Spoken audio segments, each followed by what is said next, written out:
Okay, I guess it is time. Good morning, good afternoon, or good evening, everyone, wherever you are. I hope you and your families and colleagues are very well at this time.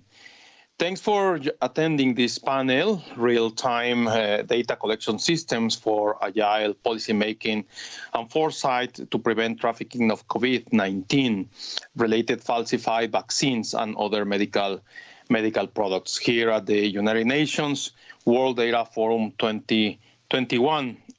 My name is Adrian Franco. I am Vice President of the National Institute for Statistics and Geography, the INEGI in Mexico, and I have the honor to moderate this session. It is very common that statisticians, decision makers, policy analysts, academicians, and many other data users always have a dream to have real-time data and information systems, especially when we talk about complex phenomena or phenomena where we need to take quick actions or rapid responses or to implement effective evidence-based interventions. This is the case of crime, pandemics, of course, natural disasters, structural economic changes, and many other issues. It is also the case for drugs and trafficking of medical products, for instance, COVID-19 falsified vaccines. Because of the easy accessibility to social media technologies and rapid flow of information, it is important to respond to new and emerging threats proactively with innovation and the use of new technologies. In relation to drugs and crime patterns and threats, there is currently a need for improved and coordinated monitoring and analysis information systems at national, regional, and international level. Of course, new digital environment brings additional challenges given the accessibility of illicit drugs via social media platforms, apps, and marketplaces in the dark web. During the COVID-19 pandemic, all of us, we have seen an increasing use of digital technologies in our daily life. But it is also the case for illicit drug markets. There are no borders for those activities where transnational organized crime groups have quickly adapted to this new environment. COVID-19 pandemic has also been the catalyst for a global market of trafficked, falsified medical products that was not seen before. Seizures of medicines, falsified medical products, mostly personal protective equipment, detected in several countries and regions suggested that organized criminal groups had the ability to rapidly shift illicit production activities to manufacture such commodities. For analyzing these topics, we have a fascinating panel today here with 4 experts: Angela May, Hyun-Jun Park, Nicola Christine, and Jen Ling. Our panelists will address the need for improved and expanded real-time data collection systems that capture different types of crimes. They will also discuss why it is critical to scale up existing data collection systems, invest in new data collection methods and technologies, and also provide real-time data with minimal standards of accuracy, validity, and transparency. All of this, of course, is critical for official statistics. So let's start with our first speaker today. I have the honor to introduce Angela May. Angela May is the chief of the Research and Trend Analysis branch at the United Nations Office on Drugs and Crime, where she oversees global, regional, and national research in the areas of drugs and crime.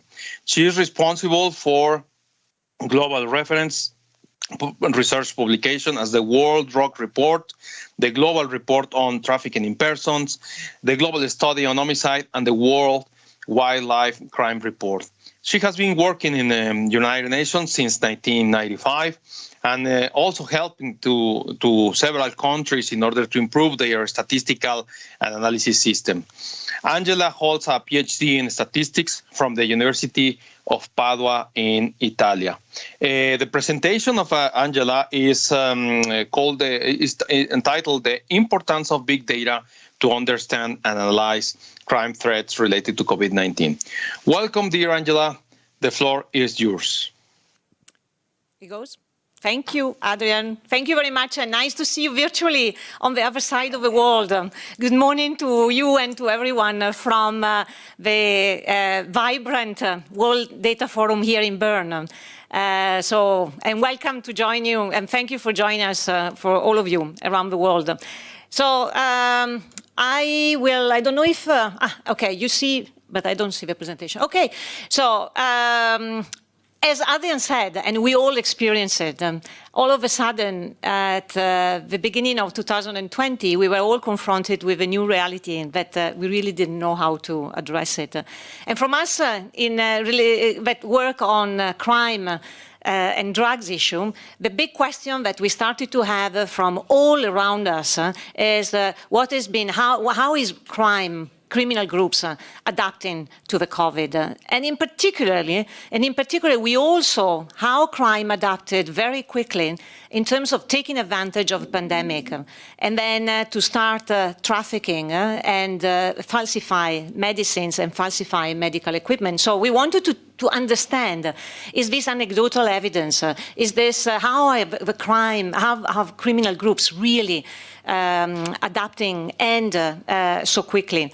So what we did, and I think here there is a lot of discussion yesterday at the opening to talk about the need for new partnership and also to look data more holistically. And what we had at that time, likely, was that we were starting a partnership with organizations that normally we would not partner. And one was with the IDARI Lab, and then we will have Nicolas to explain to us what we have done and what we continue to do together to actually look at the darknet. I don't know how many of you here in the room and in the virtual space have never the chance, probably not, to look at the darknet, but that's where criminal organizations nowadays also often operate. So we needed to have a pulse. What is happening there all of a sudden?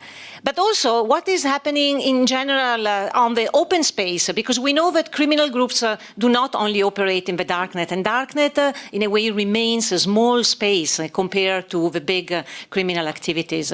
And so how we can harvest open data and to understand, also not only in our small country where we hear a lot of media attention, but globally.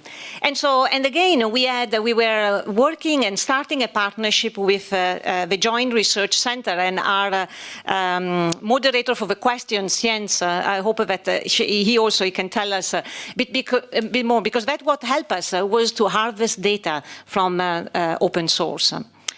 What was initially the challenge? And some of you that have tried to use open data sources to understand phenomena, I think you would understand the challenge.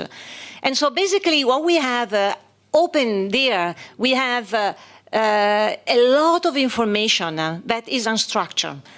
In terms of news, reports, or papers, etc. So how do we take that unstructured material into describing events? And for us, we were interested in constructing statistics at the end. So to say how many events are we talking about? How many of these groups are active? How many trafficking events we have in terms of in the case of COVID trafficking of falsified medicines.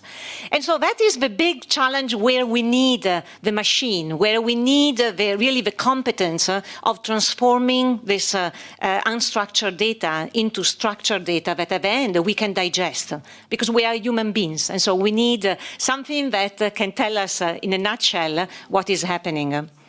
So the challenge in terms of responding, and I have to say we needed to do this quickly because as Surya Kanta in the question that we had in the app of the World Data Forum relating to this session, I wanted to recognize, she said, we need to keep trust on doctors, on scientists, and how could we keep trust if we didn't know if we were going to buy a medical product or a medicine that was working or not. And so we needed to really give a quick answer to really make people understand the difference on what is somebody that is taking advantage, so what is an illicit trafficking activities and what can be trusted. So we had all of these challenges, languages. Of course, out there are a lot of languages. How can we absorb? And at the end, now we are able to absorb about 53 languages. And then again, the volume of data. And that's where also, again, answering to Rosanna's question on the web on how we can create, how can we use artificial intelligence to improve this system of from unstructured to unstructured data. And that's where we use machine learning techniques and models to extract and translate this narrative into data. And so we really work into a journey where we really gradually we improve our data coverage, we standardize the use of analysis, then we define some libraries where we could easily tap and get the information that we wanted. What did we get at the end? So here is what you saw, and we developed this. If you may remember, in 2020, when the whole thing starting around February, and this data, we harvest this data between April and May, and then we publish our first research brief to alert the international community of the challenge of the trafficking of falsified medicine. And here you see, for example, as an example, the map of events that we were able to map in Western Africa. And then on the right, you see where we were able to understand the phenomenon at the macro level. If you concentrate on the line that goes up and the bars that goes down, basically is the story that the crime event that are the bars reduce when the supply of medical products started. And that is describing the whole criminal phenomenon, because criminal groups always take advantage when there is a mismatch between supply and demand. And that happens not only for the COVID-related medical products, it happened for all commodities, and we could clearly see it here. And with this graph, we were able really to alert the world and say, this is what will happen with the vaccine. We know that the rollout of a vaccine could never happen at the same time everywhere. And so it's clear that where there will, and continues to be today, where we see that there is a gap in the supply of vaccines in certain geographical region, that's where criminal groups have a space to operate and offer what the market cannot offer. And that's why we see, for example, criminal groups in Mexico, in Asia, etc., enter into the business of selling fake vaccines. So I wanted just to conclude, because we don't have, I don't want to take, just to give you an idea where we are now and why it's important that we keep this type of information. Here are examples of how we, thanks to what we also learned during the COVID and following the trafficking of falsified medicines, now we are using the same system, an improved system that we were able to do it in the last year in monitoring drug trafficking. And here is an example just that we just released a couple of days ago, using this, what we call real time. And then again, there was a question on what do we mean by real time. So basically by real time, we mean information that can give us the knowledge that we need when we need it. And so, for example, here you see the description of groups, the different colors relating to the different nationality of drug trafficking groups. And for example, what is interesting is the red. The red is Afghanistan. And now there is a lot of interest. What is happening with the drug trafficking out of Afghanistan? As we know, is the main producer of heroin of the world. So with the change in Afghanistan, what is the impact of drug trafficking? And so one of the things that we mapped here was, for example, how far the Afghan groups go geographically. And you see that what we see here is that the Afghan groups remain quite local as compared to other colors, means other nationality groups that you see in this map. And then to conclude, I just also wanted to show you how the system helped us also to understand what was happening and continue to happen in drug trafficking, for example, even during COVID. And these are maps that we construct, and as you see, we published these maps in June. And to answer the question that we kept hearing from policymakers, has drug trafficking changed during the COVID? And as you can see here in these maps, just to appreciate the dots and the different colors of the dots relates to different type of drugs, to see that definitely drug traffic has not been disrupted during COVID. And if anything, definitely, as always, criminal groups have been able to adapt very quickly and to take advantage, actually, of any change situation. So with this, thank you, Adrian, for the floor. Back to you. Thank you very much, Angela, for very interesting presentation. Of course, these two issues of from unstructured data to structured data, and this definition from you that real-time data as the knowledge of what we need when we need, it is crucial for official statistics, for statisticians in general, but also, of course, to connect the data to policy making. This is very important. Of course, we will have a time later, some minutes later, in order to deal with some questions and comments. Thank you, Angela. Now let's move to our next panelist. Our next panelist is Nicola Christine, who is an associate professor with tenure of computer science and of engineering and public policy at Carnegie Mellon University in the United States of America, and the founder of Hikari Labs, a company focusing on dark web monitoring. His research interests are at the interface of data science, computer, and network security. Nicola will use a video in order to develop his presentation with the title, "The Dark Web Isn't That Dark." Nicola, welcome today, and the floor is yours. Good morning. My name is Nicola Christine. I'm with Carnegie Mellon and a startup company called Hikari Labs, and I'm going to talk about the dark web. The dark web basically consists of a lot of online anonymous marketplaces, as represented on the screen capture, that very much look like eBay type of shops, with the provision that pretty much every goods available are illicit or illegal. However, they do provide a wealth of information for us to be able to do analysis on economic volumes. Each item page contains in particular a lot of feedback associated with the timestamps. So we are able to figure out pretty precisely when people bought those items and paid for them. And you can extrapolate that to get a relatively good picture of the economic activity on a given market.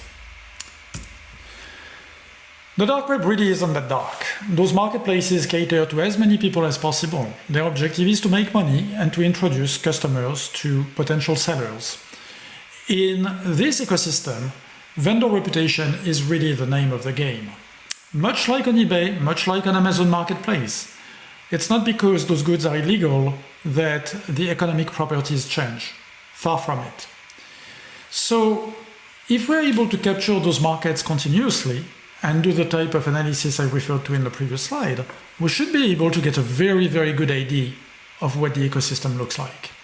However, it's hard because we're dealing with hundreds of thousands of pages at the same time, multiple sites that are active but not necessarily very reliable, sites that do not want to be captured and deploy anti-crawling measures, And we also have data completeness problems because, like I said, those sites go up and down all the time, and data correctness problems. For instance, somebody who is selling weapons might actually list them as potted plants. Another example is that of people selling an item but listing it at an exorbitant price just because the item is out of stock and they don't want to lose the listing and the associated reputation, but at the same time they are not in a position to sell any more of that item. So basically, if you do this very naively, you get an extremely blurry picture. To be able to focus and get actually decent results takes a tremendous amount of engineering and data processing. It's not just a matter of scraping a few pages. You really need to develop a pretty large infrastructure to be able to do that. But if you do that, you can get very interesting findings. On this graph, I'm plotting over time the extrapolated volume from the leading marketplaces over the past 10 years, give or take. And we see that business has been going fairly well. It's increased a lot in the beginning, and it became kind of steady.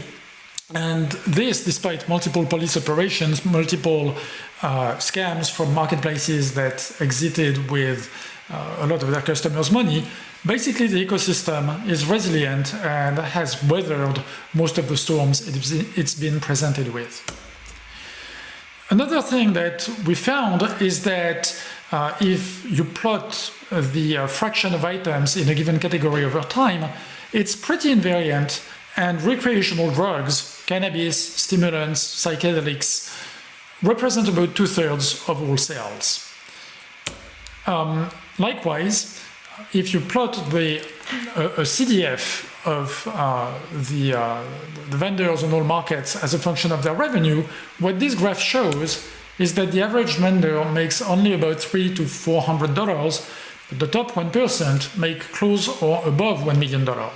In other words, you've got extremely high concentration. You may have a lot of marketplaces, but the leading vendors are really the people who are driving this ecosystem. I'd like to conclude by talking a bit about the impact of the COVID-19 pandemic. It has, in general, led to an increase in online shopping. Amazon revenue is up 38% in 2020. Alibaba is up 37%. Those two numbers are pretty close. Why? Because most of us have been forced during lockdowns, during slowdown of our activities, to shop from home. And guess what? A number of people started to really like this, and I think this is here to stay. In fact, a number of analysts think the same. But what is interesting is that for dark web markets, we see the same thing. People started to buy more online during the pandemic, and there is no sign of abatement of this trend. EMCDDA observed this on sites like Canazone in early 2020. We did carry out independent analysis of those marketplaces and came to the same conclusions. Another impact of COVID-19 is that you might have heard the dark place is a lawless place where, anything goes. And that's not exactly the case. We do see a lot of COVID-flagged products, but this is used almost exclusively as an advertising tool, as in COVID sale, buy one, get one free. But this has nothing to do with COVID, just with the fact that people are open for business. Now, if you go on the dark web to find vaccines, to find masks, to find miracle cures like hydroxychloroquine or ivermectin, you're going to be pretty disappointed. They tend to be banned from the most important markets. I'm giving you here a screen capture of the leading marketplace today, which prominently, as soon as you log in, you get a bunch of news and announcements. One of them is that selling fake COVID-19 test results or vaccination cards, either in physical or digital form, is forbidden. Selling COVID-19 vaccines is also forbidden because, well, we know it's a scam. You can't really store Moderna or Pfizer vaccines in, your garage. So they basically ban those products. It's not to say that everybody bans them. Second-tier marketplaces, small marketplaces that want to make a name for themselves tend to have much more lax regulations. And in fact, There is one marketplace that I know of where you can find COVID vaccination cards for about $25 or $250. I forgot. I got mine for free. The point is, they're selling them, but they have no customers. So the impact of the COVID-19 has been more in terms of economic impacts, as we've seen with Amazon and Alibaba and traditional marketplaces. People have been buying things online, than as a haven for selling goods related to the pandemic itself. With that, I'm going to conclude, and I look forward to your questions. Thank you.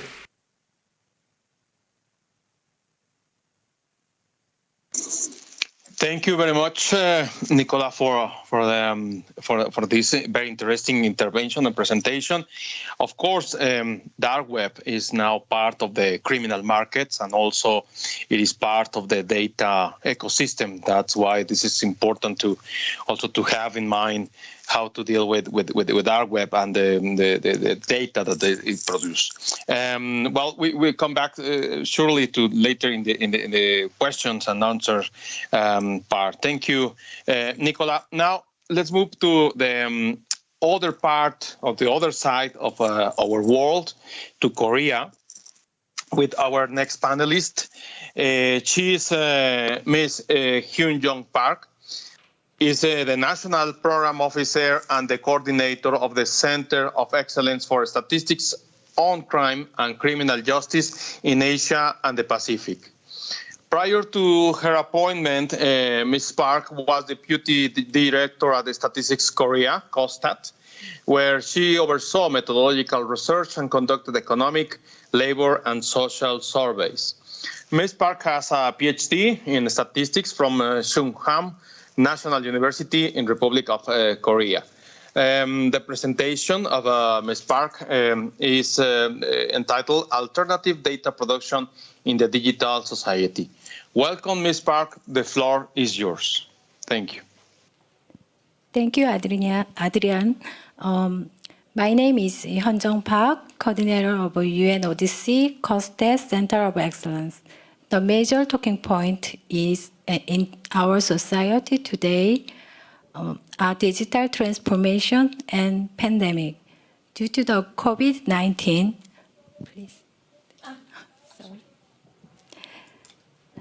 due to the COVID-19 outbreak, there have been major changes in our daily lives, such as telecommuting, over-the-top media service consumption, and the increase in the digital platform industry. Therefore, many changes and innovations will be needed in statistical data collection and analysis for supporting evidence-based policymaking. Likewise, it seems necessary to innovate for applying to new trends in dark data collection environment of crime statistics.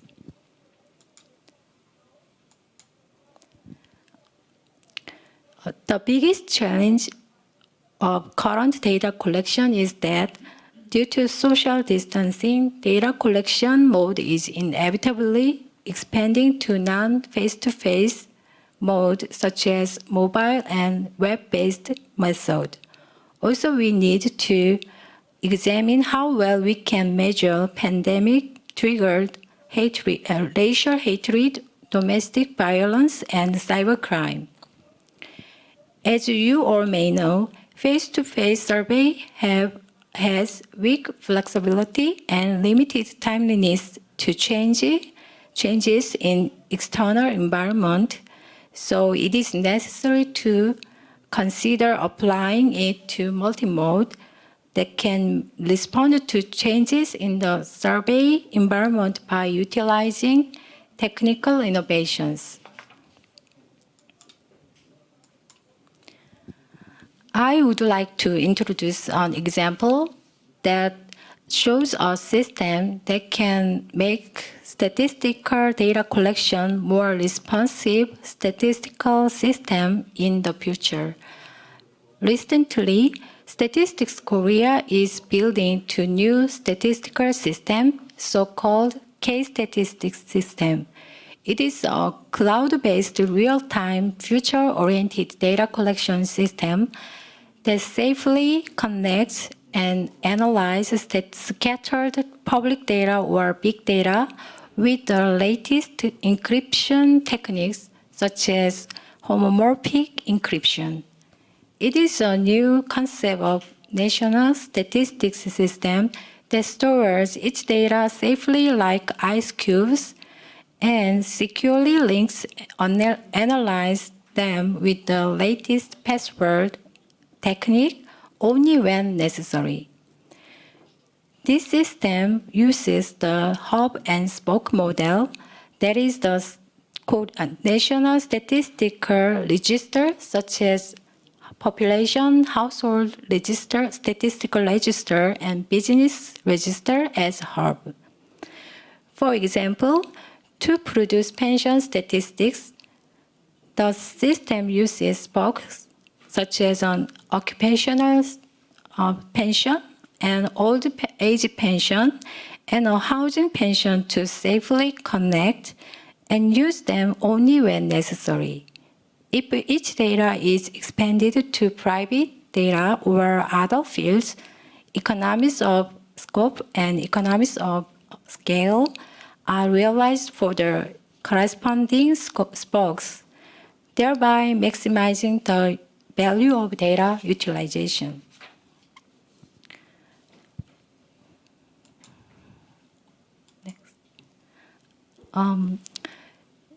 This slide shows current innovation to produce applied for crime statistics.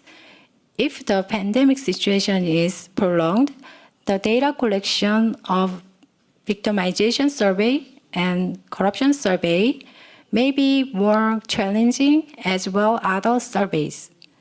Therefore, it is necessary to utilize more proactively administrative data, crime-related public data, and big data.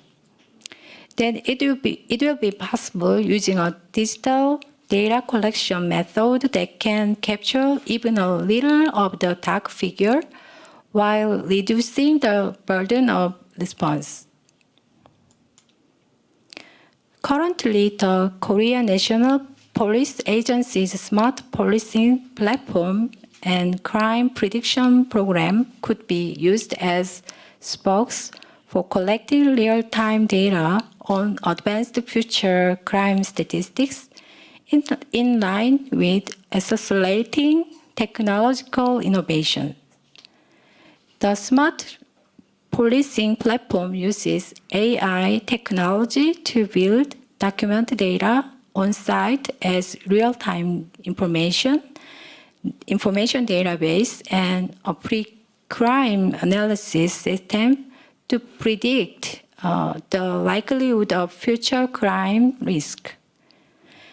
As a result, identify trends and patterns and provide optimized information for regional-based patrol through public data and big data, such as population data and weather, as well as police data, including that related to crime, emergency police corps, and anti-crime facilities.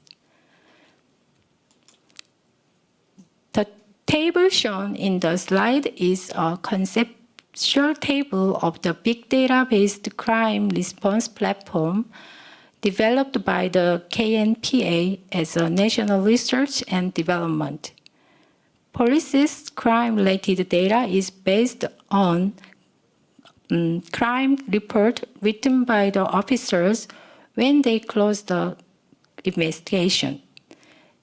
So-called CLUE automatically use natural language processing techniques to automatically categorize and store more than 100 elements, including crime tools, intentions, and the extent of damage extracted from the crime report.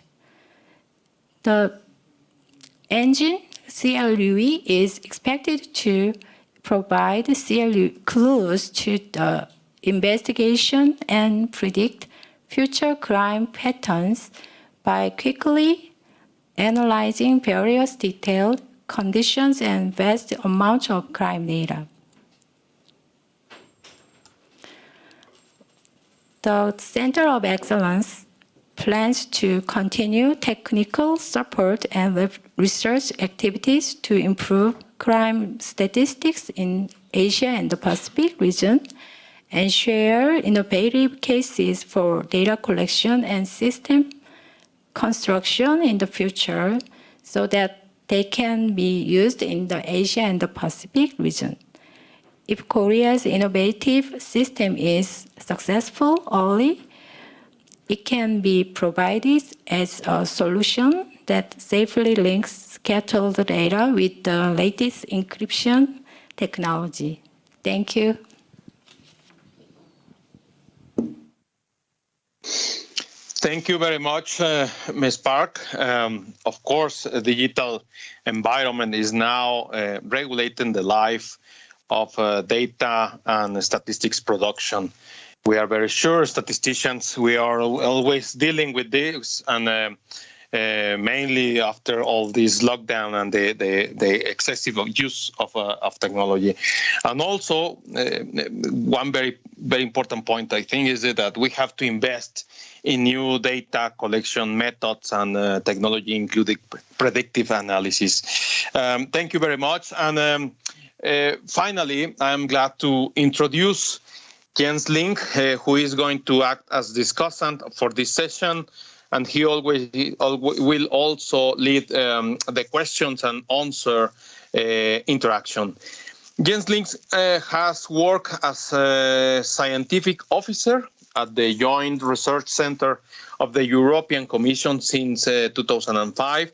After his PhD in physics at the European Molecular Biology Laboratory in Heidelberg and postdoctoral research at the Pasteur Institute in Paris, he joined the text and data mining team in 2008, where he focused on the development of surveillance tools in the area of public health. Please, Jens, the floor is yours. Thank you very much. Thank you, Adrian, for the introduction, and thank you for the invitation to participate in this event. We had wonderful presentations, and I've seen already several questions under the Q&A tab in Teams. So let's jump right into the questions. There's one from the online attendees. So what is the experience from COVID-19 about sharing of data for citizens between government agencies?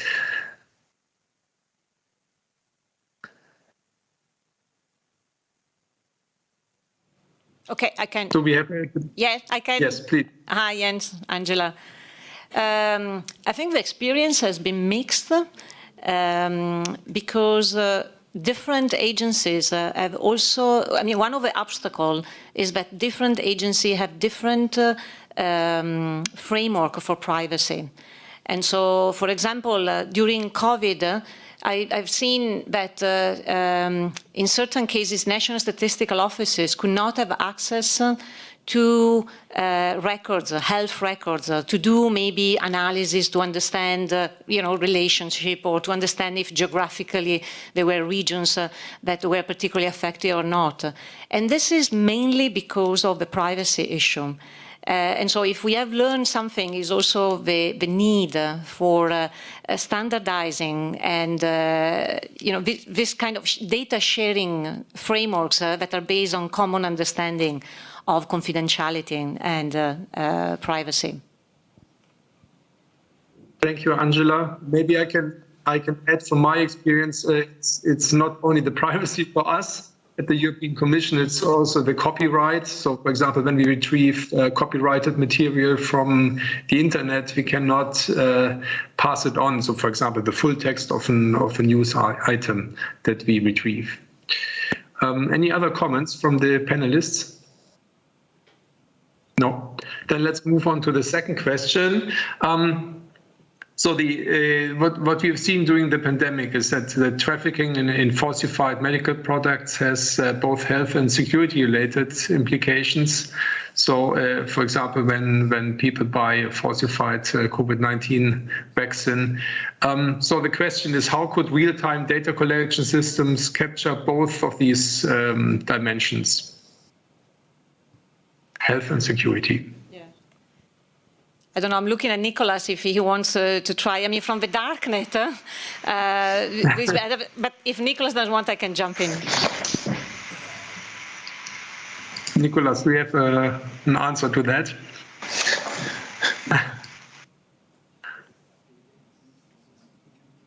No, now he's muted. You're muted. You're still muted.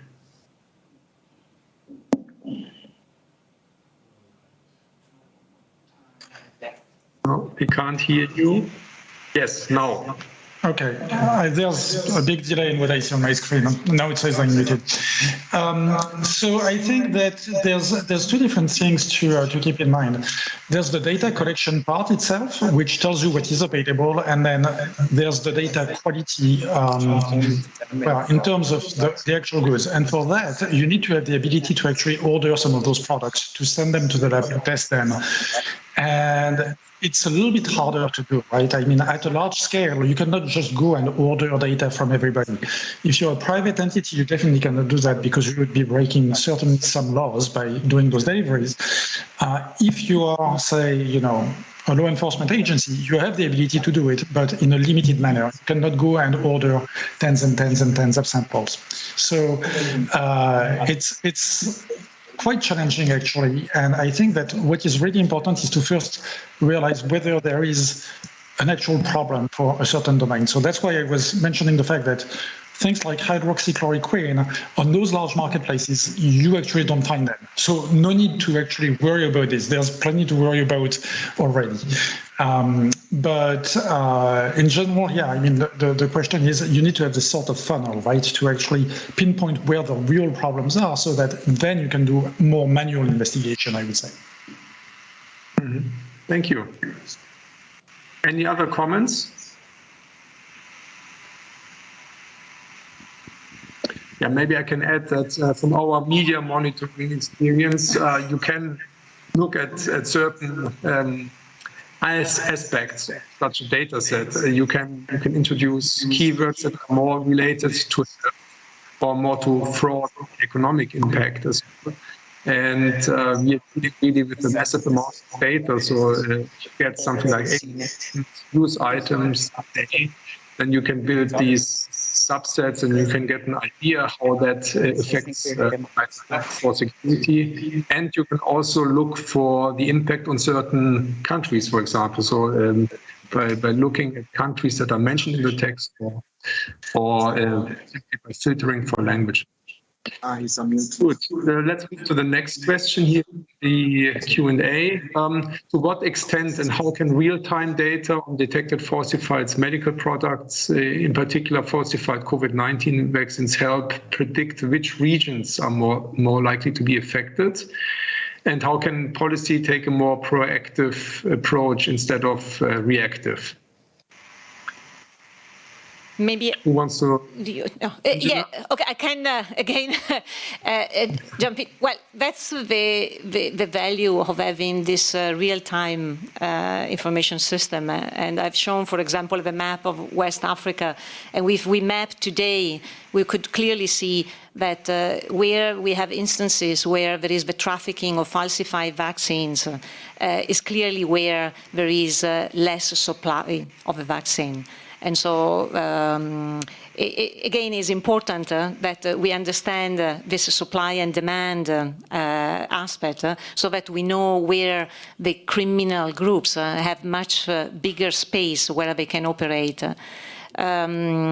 But what I wanted also to say, because the question was on policymakers, I think it is also important, and being proactive rather than reactive, it's important when these issues are considered when, for example, the vaccines started to be marketed, because there are also ways how vaccines can be marketed in a way to avoid some of the most easy way of falsify a product or of showing how it can be marketed.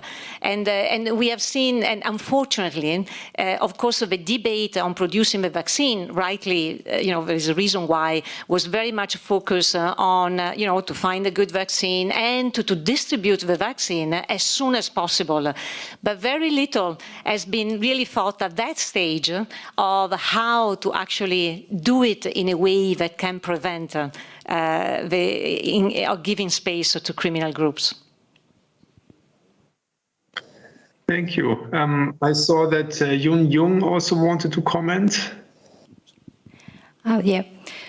To what extent and how can real-time data on detect falsified medical production, particularly falsified COVID-19 vaccines, help predict when regions are more likely to be affected by such crime threat, and how can police take a more proactive instead of reactive approach to this production?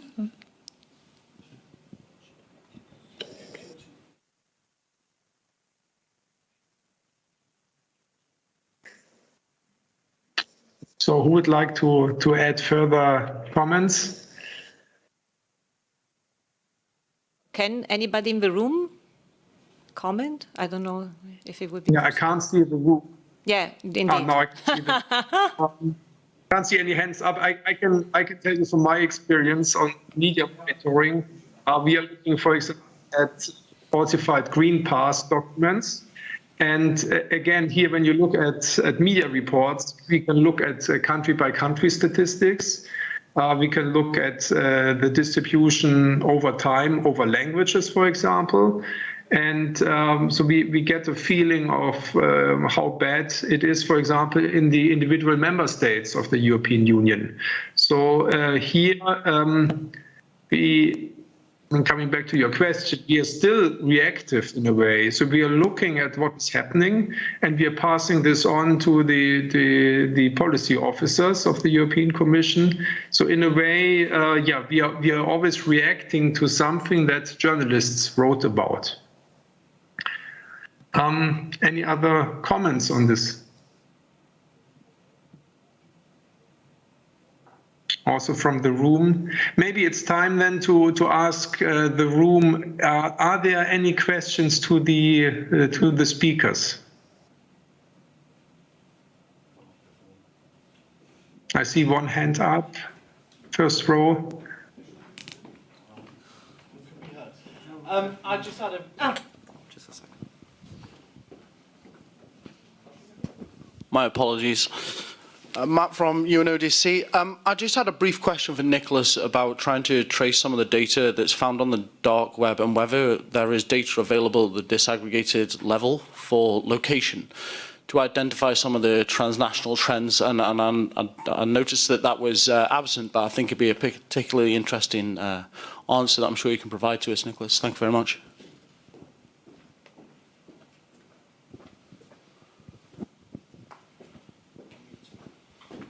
You're still muted. Now. Okay, so great question, thank you. It is relatively easy to get origin of the products because vendors advertise that. So for instance, if I'm selling, say, heroin, I will tell you, I am based in the United States. So that's kind of the granularity at which you have it.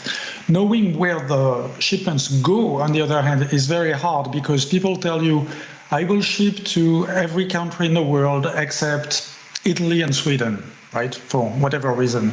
But you don't know how many of the customers of that person are located in each country. So it's a lot easier to figure out where things are being sent from than figuring out where they're going to. So we do see the origin, and that's data that is reasonably reliable because people don't really have an incentive to lie. Seeing where it's going to is much harder.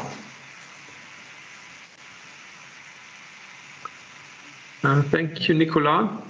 Are there any other questions from the room? Otherwise, we still have a couple of questions in our Q&A. One is about the amount of data. So what quantities are we talking about? I mean, looking at darknet text that you retrieve from marketplace sites and so on, and media data, social media data. Maybe we can start with Nicola. How many text items do you retrieve per day? You're still muted, sorry.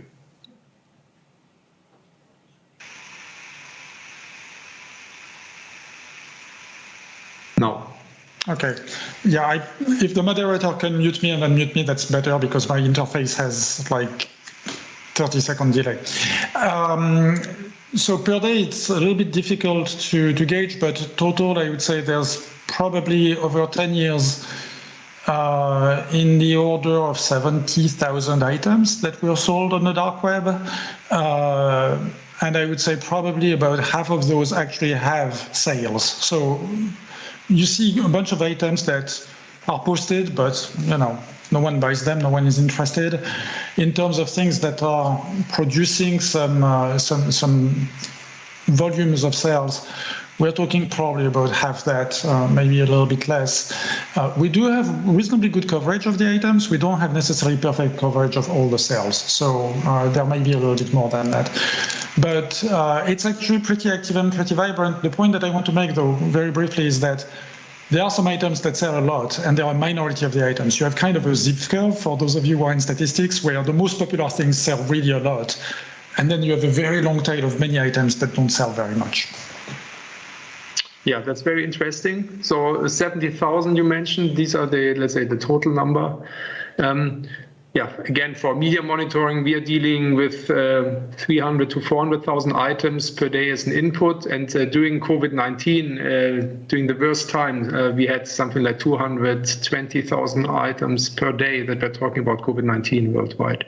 Maybe we can also ask Yun Jung, how many items do you process at the Korea National Police with your NLP approach?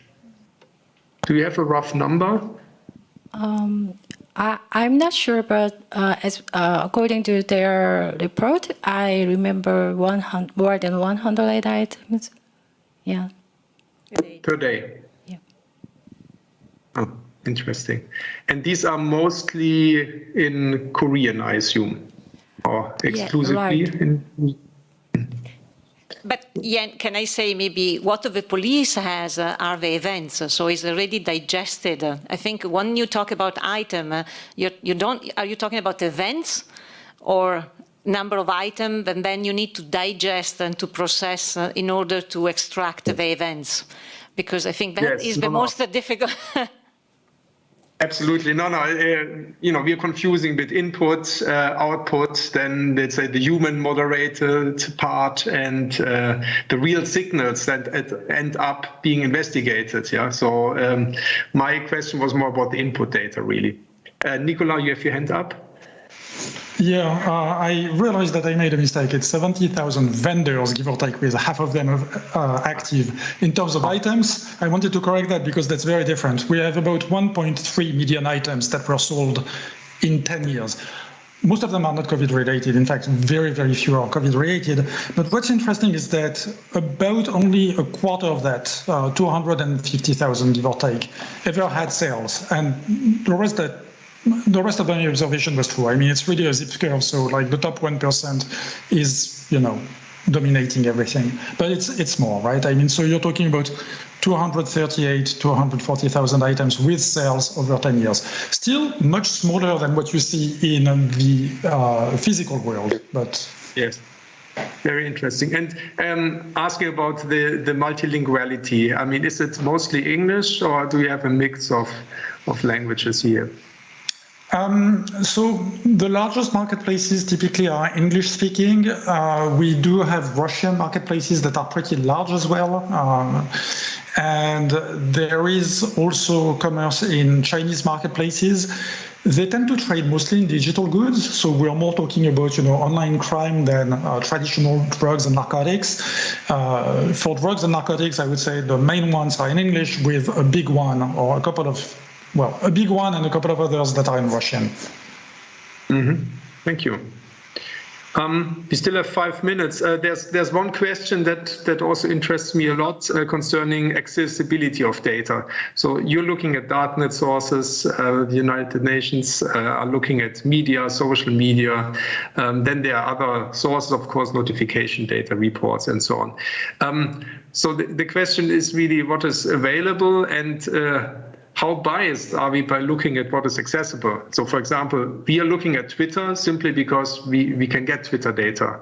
We're not looking at Facebook because we are kind of blocked out. Yeah, while we know that in many member states of the European Commission, Facebook is actually a very important source of daily information for many citizens. So I would like to ask all panel members, what is your view on this bias? Well, okay, I guess, Jens, this is a leading question. But there is bias and bias. I think for us, when we look at, I'm thinking about what we have in our platform that we monitor drug trafficking, and that is the drug monitoring platform is, talking about how many data we manage. We have about almost 500,000 of events for, in more than 10 years. So it's a large platform, but there, we wanted to make sure that when we look at the open sources, we also recognize the source. And so we want to have authoritative source. We want to have the police or prosecution because we want it to be real. We don't want, to have, because capture an information that is not relating to a real, for example, seizure event. And so in that sense, you may argue that there might be bias because in some countries, the police is more open than in others. And indeed, I think we need to recognize that what we capture is a lot, and we give the impression that there is a lot more for us crime where there is also open data or a policy of where there is open journalism, where there is and clearly we need always to remind ourselves of this. But here it goes where the perfect is the enemy of the good. At least even for, important is to recognize this bias, but it's also important, very important, we see it for the crime events, that if we only base on data that we see or that is reported from authorities and we don't consider all the open sources that we have, there would be no crime problem in Africa, for example.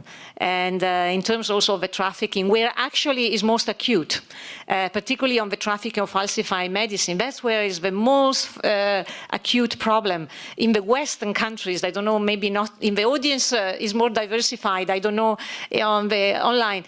But in the West, we had never thought, but we really never experienced the problem of falsified medical product.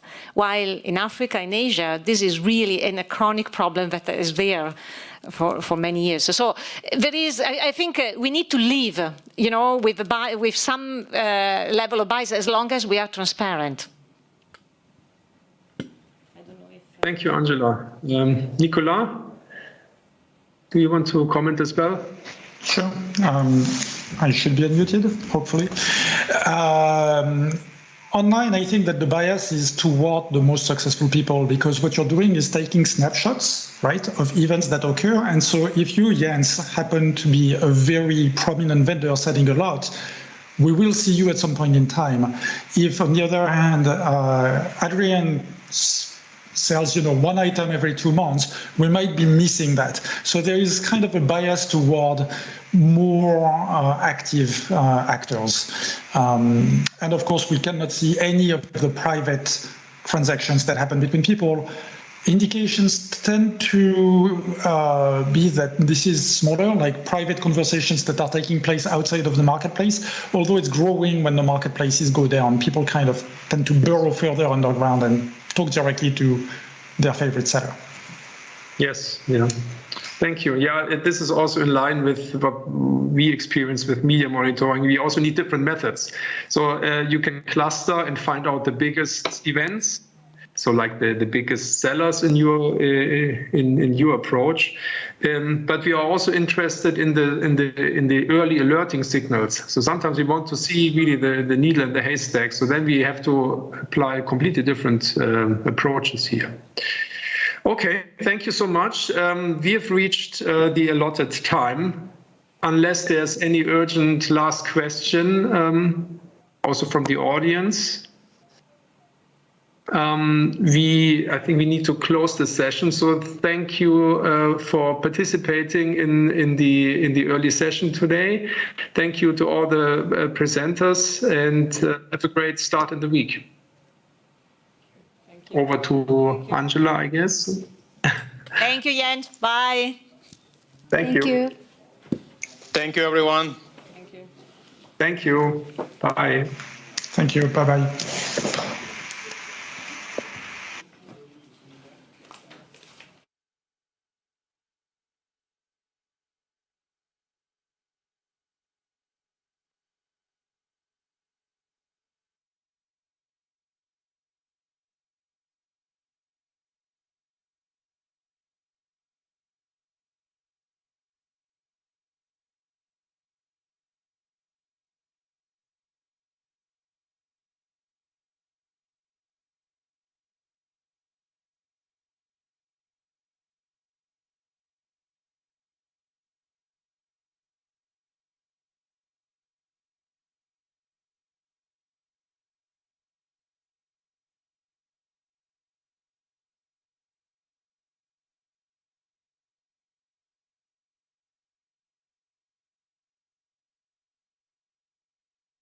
You.